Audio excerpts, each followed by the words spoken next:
Once upon a time, in a royal family, a little girl was born. The princess was the king's and queen's firstborn. The loving parents named her Camilla. The king adored his daughter. He spent with her all the free time he had away from affairs of state. Every evening he read the princess fairy tales. Sometimes he sat her on his lap and told various amusing stories. Young Camilla loved drawing. She sketched her happy family and showed her parents the images. They always complimented their daughter and admired her masterpieces, even though they were only a child's drawings. Following the king's orders, servants carefully hung them on the palace walls. The princess enjoyed this very much. As a rule, she was a jovial and joyful girl.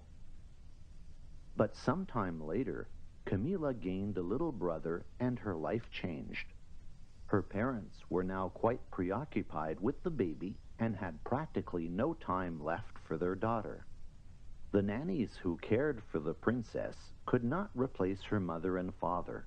Camilla felt forgotten. In the palace's vast chambers, her bright laughter ceased to be heard. The king and queen still greatly loved their daughter, but little Andrew, the younger brother's name, needed much attention. In addition, the king had to battle enemies to defend his lands. He was constantly away at war. He could not, as before, tell stories and read to Camilla before bedtime. In the rare moments when the king returned to the palace, he divided his attention between the princess and her little brother. Camilla loved Andrew. How could one not love the little blue-eyed angel? Andrew also adored his sister. He constantly smiled at her. But as soon as the little prince began to cry, the king and queen abandoned all their occupations and rushed to him. They took the baby in their arms, hugged and kissed him, as they once did with Camilla. Now if the princess cried, she was told, "But you are an adult. What example are you showing to your junior brother?" In such moments, Camilla hated Andrew and thought it would be better if he had never existed.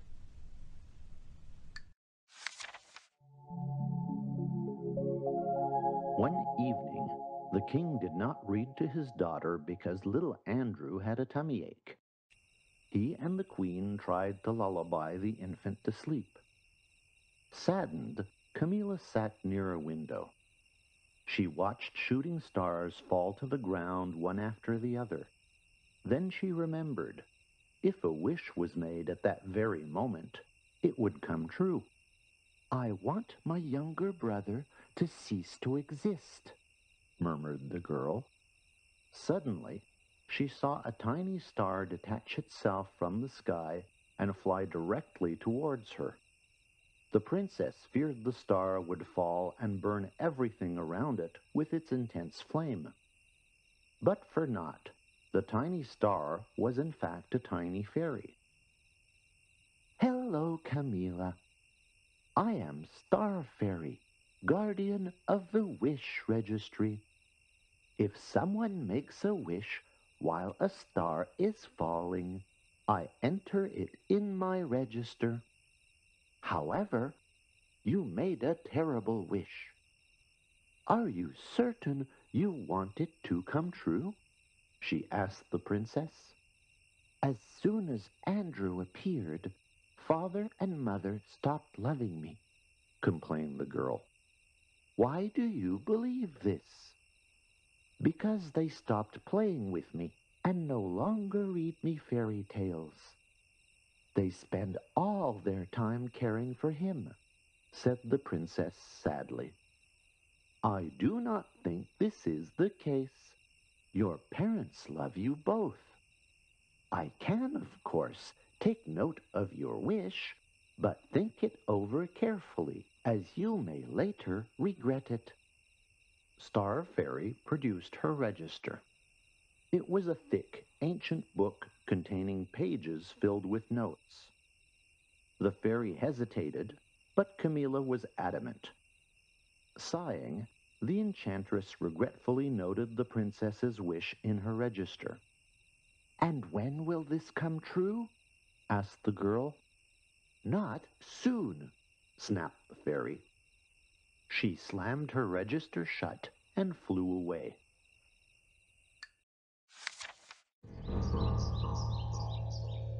Time passed. The prince and princess grew up. Camilla became a beautiful young lady, and Andrew a cute rascal who never managed to stay in one spot. Over the years, the children became inseparable. As happens between all friends, they sometimes argued. But later, they invariably reconciled. The prince was always willing to protect his sister from any hazard. Camilla covered for her brother with their parents when he got into mischief. Neither prince nor princess could imagine life one without the other. One day, Andrew was climbing through trees in the royal garden, peering into windows and frightening the servant girls. For an instant, he lost his balance, could not hold his position, and fell. Over a few days, the kingdom's most talented healers did their utmost to save the prince. They administered him every imaginable decoction and potion. However, Andrew's condition did not improve. "We did our very best. There is nothing more we can do to help your son," sadly announced one of the healers to the afflicted king. Princess Camilla did not take a single step away from her beloved brother's bed. She overheard everything. Suddenly, she recalled that she made a terrible wish as a little girl, and that Star Fairy had noted it in her register. "Is all of this due to me?" mused the frightened Camilla. "How could I have wished such a thing? It must be remedied immediately." When night fell, the princess began to gaze at the star-filled sky through a window. Maybe luck would smile upon her. She would once again see a shooting star and meet with the fairy. But Camilla hoped in vain. So she snuck out of the palace to search for the enchantress.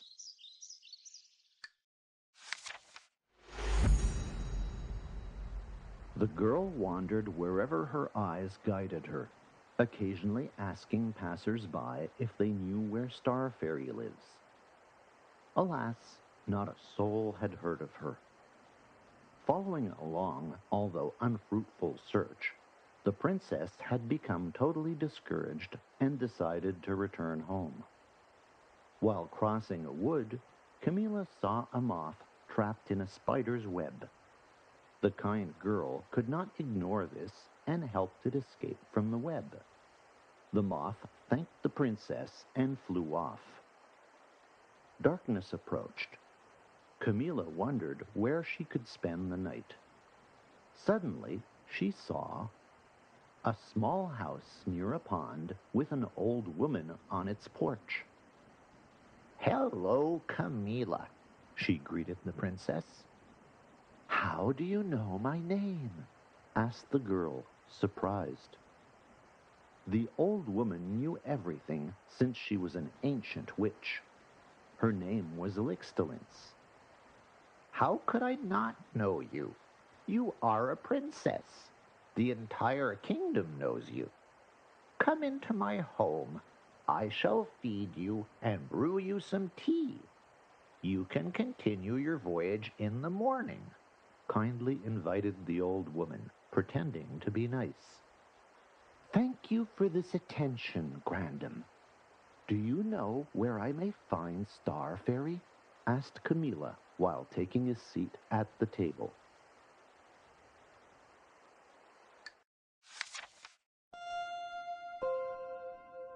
"She is the one who notes shooting star wishes in her register?" Of course I know. Drink your tea. I shall tell you all about it in the meantime. Star Fairy inhabits an abode far beyond the clouds. It is possible to reach this place by treading the clouds in the sky, although not those we can observe during the day. Rather, on those born at the extremity of moonbeams, where the moon is lost in watery reflections. But in order to travel on moonbeams, one must know how to walk on water. Is this possible? Asked an incredulous Camilla. Oh, yes. I recently walked on the pond myself. I have a special amulet for this, bragged Elixtalence. The girl had barely finished her tea that she plunged into a deep sleep. For the witch had not brewed her ordinary tea, but one containing a sleeping potion. Elixtalence had her own plans for the princess. The witch was heavily indebted unto the master of the underground kingdom, and the latter was at that very moment searching for a fiancé. He could hope for none better than the princess to fill this position. After all, the king of the underworld could not marry a common girl. Therefore, the witch decided to placate the lord of the underworld so that he would free her of all her debts. Elixtalence locked the sleeping girl in the house and set off for the underground kingdom. Camilla awoke. The door was locked, and not a soul in sight to ask for help. So she remained imprisoned until nightfall. Suddenly, she heard someone tapping gently at the window. The girl rushed to the window, but nobody was there. Once again, a barely audible tap. Camilla could still not see anyone, other than a tiny moth, which flew towards the light and collided with the glass. The girl opened the window. The moth immediately flew inside. Oh, I thought I would fail, It squeaked. It was the moth which Camilla had rescued from the spider's web. You have to escape, princess. It said, telling the girl what ruse Elixtalence had imagined. I cannot escape. The door is locked. Also, I truly need the witch's amulet to save my brother. Maybe I can help you with something? Asked the moth. What could you possibly do? You are so tiny. And so, my family is vast. If you decide to escape, let me know. We shall help you, Promised the courageous moth.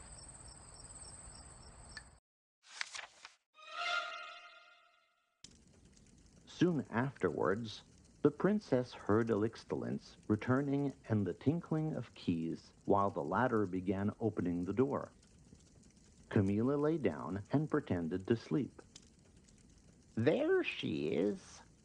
But look, I bring her a fiancé, yet she still sleeps. The witch was followed by the lord of the underground kingdom, who stumbled into the room, a plump, bald dwarf with an ugly wart decorating an enormous nose.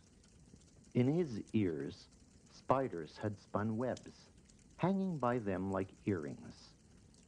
He began to contemplate Camilla. Yes, my fiancée is quite beautiful. Elixtalence, I liberate you of all your debts, said he with conceit. Get up, beauty, lest you sleep your happiness away. The witch set about rousing the princess. But I no longer sleep, and I'll marry if the suitor meets my prerequisites.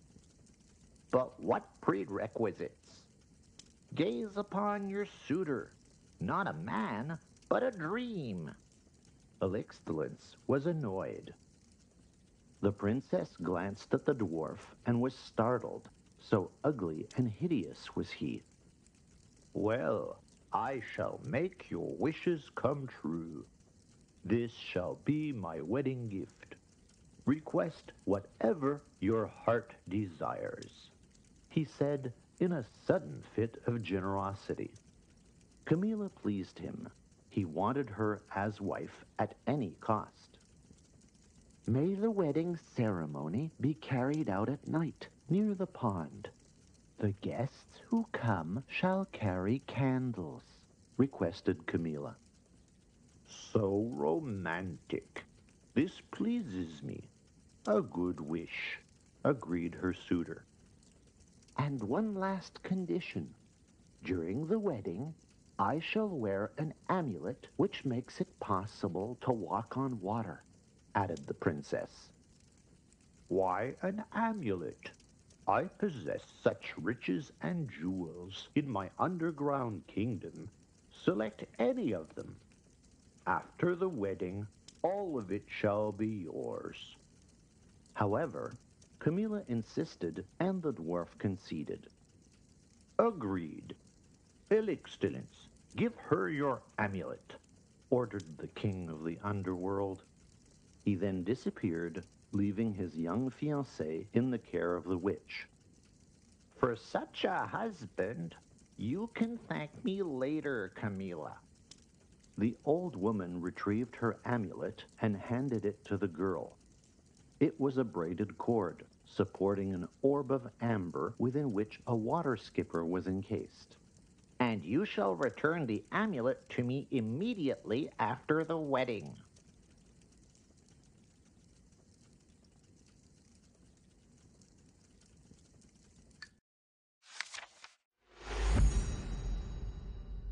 Night arrived. Freakish guests began gathering near the pond. Nyx emerged from the water, accompanied by Nixie.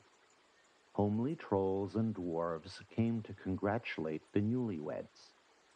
Swamp vampires crawled in, and along with all the other creatures, began lighting candles. "It is time. You must not keep your fiancé waiting. He might change his mind," said Elixtalence. She then accompanied the princess to the pond. A moth flew nearby. Camilla glanced furtively at the sky, but the moon disappeared behind some clouds. The wedding ceremony began. "Do you take Princess Camilla to be your wife?" asked the officiant, an enormous green toad, to the king of the underworld. "Yes, I do," he rasped. "Do you, Princess Camilla, take the Lord of the Underworld as your husband?"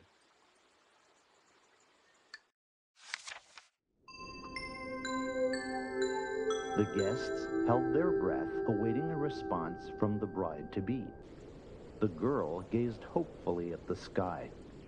She noticed that the wind had suddenly dispersed the clouds. The moon appeared. In the mirror of the pond's water, moonbeams were reflected. "Come help me. You are my only hope," the princess murmured to the moth. He did not dawdle. Out of nowhere, a horde of mosquitoes and other tiny winged beasts swooped in. The lit candles were effective beacons for them. Benefiting from the fact that all the guests were trying to brush off the insects, Camilla rushed along a moonbeam where the nocturnal body sunk into the waters and celestial clouds are born. The witch noticed that Camilla was fleeing and took off after her, but nearly drowned. She had given her amulet to the princess and had no other. "What a wicked girl! She has outwitted Elixtalence herself," the witch hissed indignantly after her.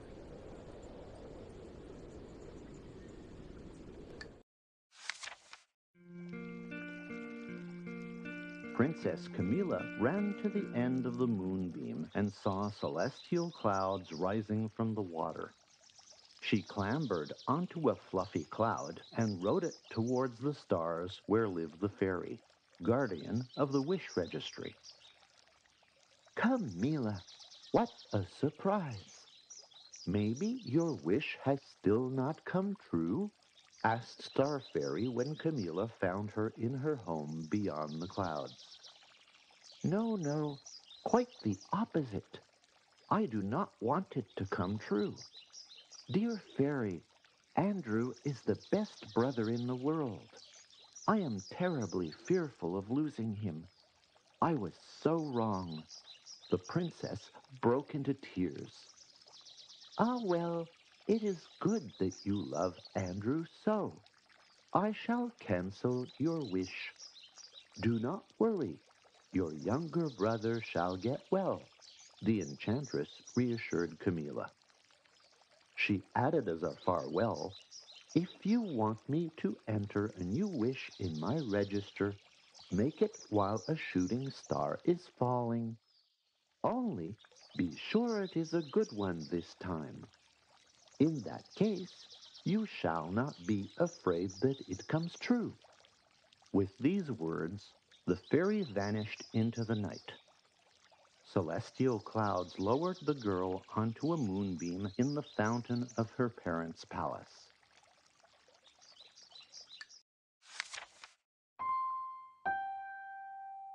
The next day, everyone was incredibly happy about Camilla's return. Andrew was the one who rejoiced most of all. He had recovered and already ran all over the palace.